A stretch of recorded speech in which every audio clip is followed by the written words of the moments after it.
Pensioners, makinig po kayo ng mabuti. May balitang sigurado, ang ikatutuwa ninyo at ng inyong pamilya at hindi ito ordinaryong update. Sa wakas, na-release na ang second tranche ng SSS pension at hindi lang iyon, may kasabay pa itong one-time cash payment mula mismo.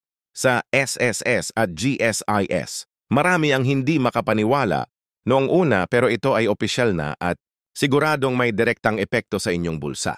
Kaya bago pa kumalat ang mga maling impormasyon at bago pa kayo malito sa mga haka-haka, dito ninyo malalaman ang buong detalye, malinaw, diretso at kumpleto. Siguraduhin ninyong tapusin ang video na ito dahil bawat minuto ay may impormasyong makakatulong upang masiguro ninyong hindi kayo mahuhuli at hindi mawawala ang benepisyong nakalaan para sa inyo. Magandang araw po sa inyong lahat.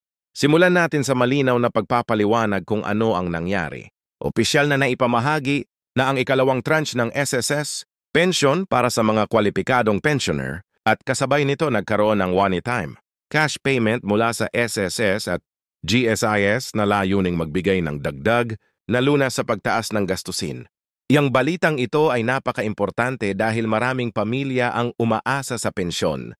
Bilang pangunahing, pinagkukunang panggastos ang kombinasyon ng regular na pension at isang beses na cash payment ay maaaring magbigay ng puwang upang makabili ng mga gamot, makabayad ng kuryente at tubig, o maglaan ng maliit na tulong para sa mga emergency na hindi inaasahan. Alam natin na hindi pantay-pantay ang epekto ng inflation sa bawat tahanan. Para sa ilang pensioner, isang linggong halaga ng gamot o isang buwan ng bilihin ang maaaring mabayaran mula sa dagdag na ito. Mahalagang tandaan na ang one-time payment ay hindi pareho para sa lahat. Ang eksaktong halaga at kung sino mismo ang kwalipikado ay nakadepende sa mga internal na pulisya ng SSS at GSIS at sa personal na record ng bawat pensioner. Ngunit ang maganda rito, karamihan ng proseso ng pamamahagi ay automatiko kaya hindi na kailangan pang pumasok ng maraming papeles kung ang inyong bank, account at impormasyon ay naka-update sa kanilang sistema. Para sa maraming pensioners, ang pinakamagandang bahagi ng bagong paglabas na ito ay ang pagiging madali ng proseso. Kung tama ang nakalagay na bank account or ATM details sa SSS GSIS record nyo, kadalasan automatiko nang idedeposito ang second tranche at ang one-time cash payment sa inyong account. Para sa iba naman na naka-enroll sa mga electronic payment channels gaya ng ATM o e-wallet na kinokonekta sa kanilang pension system, makikita ninyo agad ang dagdag sa inyong balance.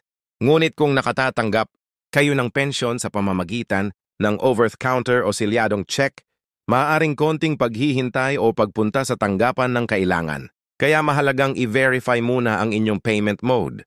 Kung nais ninyong malaman kung kwalipikado kayo o kung ano ang eksaktong halaga na matatanggap ninyo, narito ang mga praktikal na hakbang.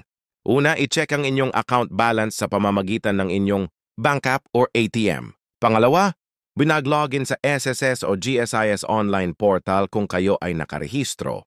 Pangatlo, kontakin ang opisyal na hotline o social media page ng SSS GSIS para sa kumpirmasyon. Kung hindi kayo marunong mag-online, magpatulong sa isang miyembro ng pamilya o kapitbahay na mapagkakatiwalaan para makita ang mga update. Laging itanong muna sa opisyal na channel. Iwasan ang mga third party na nag-aalok ng mabilis. Ang solusyon na kadalasan humihingi ng bayad. May mga pagkakataon din na hindi agad natatanggap ang bayad dahil sa mga karaniwang dahilan, maling na italang bank account number, expired or hindi na validate na ATM card, pansamantalang hold dahil sa administrative check o kaya naman ay kailangan pang kumpletuhin ang ilang dokumento. Kung ganito ang sitwasyon, huwag pinakamabisang gawin ba sa update ng inyong impormasyon sa pinakamalapit na SSS o GSIS branch o gawin ito online kung posible at magtala ng reference number ng inyong komunikasyon para may ebidensya. Dalhin ang valid ID, SSS, SED-O numbers at anumang bank proof na magpapatunay ng inyong account. Ito ang karaniwang hinihingi para maproseso ang rectification. Kung hindi pa rin dumarating ang pera matapos ang ilang araw, huwag magpanik. Dapat mag-follow up kayo through official channels. Tawagan ng customer service, mag-send ng email o pumunta sa branch para mag-file ng concern.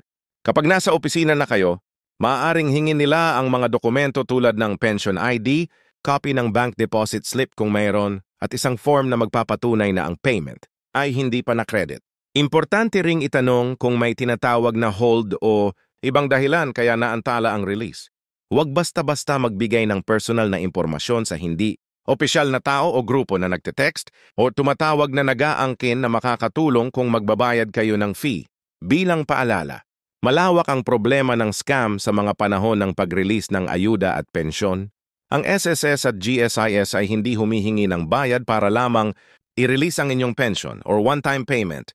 Huwag ibibigay ang OTP, online banking password o personal na detalye sa sino ang magtatawag o magme-message at magsasabing sila ang taga-social security o GSIS at kailangan ng processing fee. Kung may tumawag o nagpadala ng link na humihiling ng bayad para sa release, itigil ang komunikasyon at i-report ito sa opisyal na social media or hotline ng ahensya.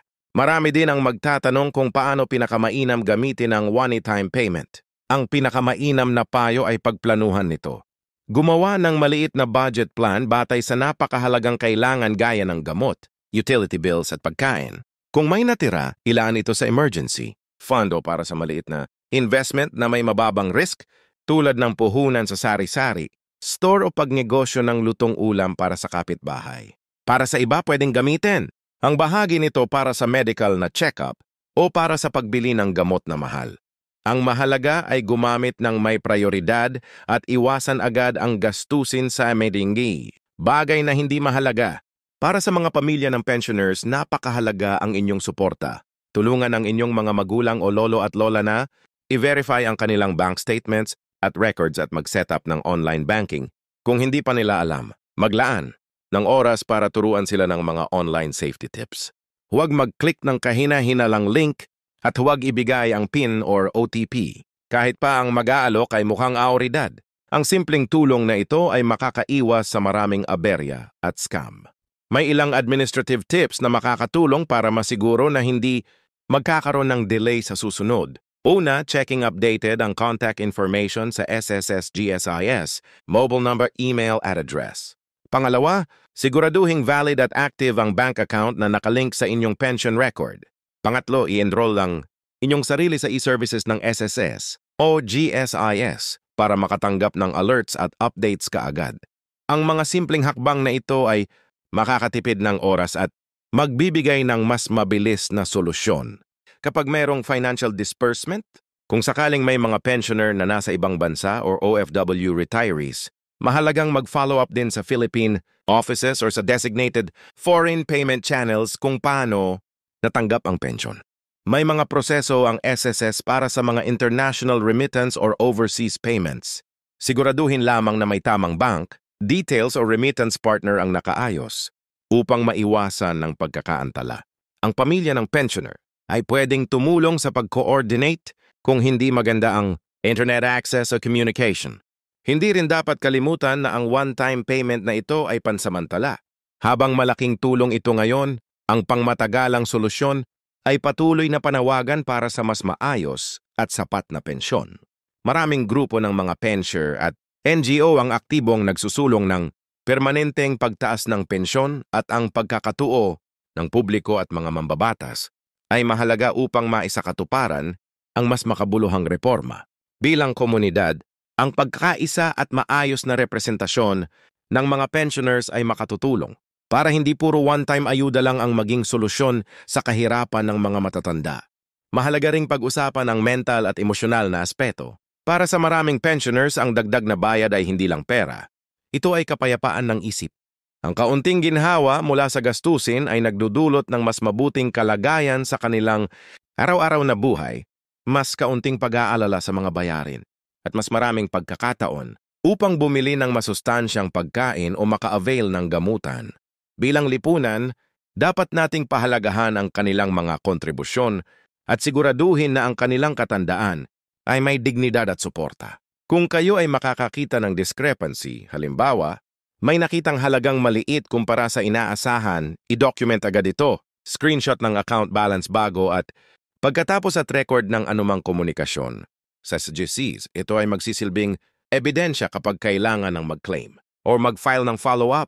Huwag kalimutan na ang transparency at tamang dokumentasyon ang pinakamabilis na paraan maresolba ang mga problema Sa kabilang banda, kung natanggap ninyo na ang second tranche at one-time payment, magandang gamitin ang pagkakataong ito upang magplano din ng mas maayos para sa natitirang taon. Gumawa ng simpleng household ledger. Ilista ang buwanang gastusin, mga utang at mga prioridad.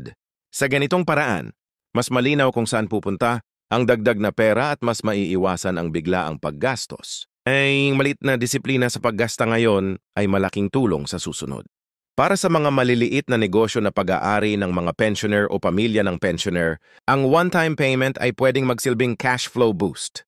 Magandang pagkakataon ito upang bumili ng paninda na may mataas ang turnaround o mag-stock ng mga pangunahing nabibili ng komunidad.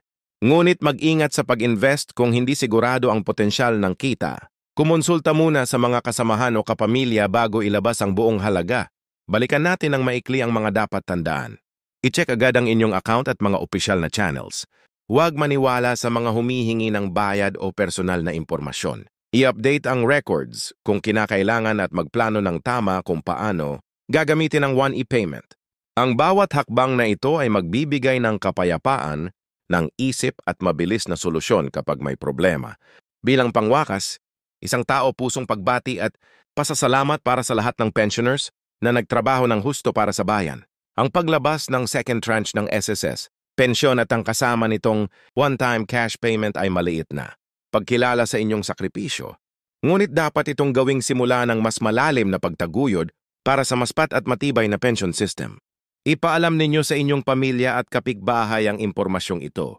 Tulungan ninyo silang mag-check ng kanilang account at mag-update ng records kung kinakailangan. Maraming salamat sa inyong oras at pag-unawa. Tandaan ang pinakamahalaga. Ngayon ay ang kaligtasan ng impormasyon, ang pagtutulungan ng pamilya at ang tamang paggamit ng natanggap na ayuda. Kung may kakilala kayong pensioner, i-share na ang video na ito para malaman din nila ang proseso at maiwasan ang pagkakamali o scam. Ingat po kayo palagi at sana ay makatulong ang balitang ito upang mabigyan ng kaunting ginhawa ang ating mga minamahal na pensioners. Yeah.